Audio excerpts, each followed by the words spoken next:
გარემოს დაცვის მინისტრი ყვარელს ესტუმრა გიგლა აგულაშვილი იუსტიციის სასწავლო ცენტრში საზაფხულო ბანაკ ქალაქების მონაწილეებს შეხვდა. საუბარი ურბანული მენეჯმენტის პრობლემებს შეეხო. მინისტრმა ასევე ისაუბრა დიდი ქალაქების განვითარების გეგმის არარსებობაზე. გარდა ამისა, შეხვედრის მონაწილეებს გიგლა აგულაშვილმა დაგეგმილი პროექტები გააცნო და სამომავლო პერსპექტივებზე ესაუბრა. სხვადასხვა მუნიციპალიტეტებიდან დემოკრატიული ბანაკების წარმომადგენლები იყვნენ მობილიზებული, ძირითადად მუნიციპალიტეტების წარმომადგენლები არიან ეს ადამიანები.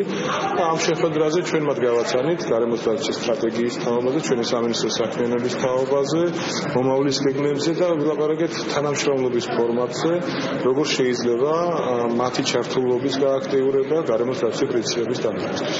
მეტად მნიშვნელოვანი იყო დღეს გარემოს დაცვის მინისტრის სტუმრობა ჩვენთან დემოსკოლელებთან, ვინაიდან განვიხილეთ ისეთი პრობლემები, რომელიც არა მარტო ჩემს ქალაქს თელავს აწუხებს, არამედ ზოგადად საქართველოს ბუნებას და მათ მოფრთხილებას და ჩვენი მხრიდან რაღაც წინადადებები შევთავაზეთ, რომელიც მინისტრმა მოისმინა და მე ვფიქრობ, რომ უფრო გაითვალისწინებს ვიდრე არა.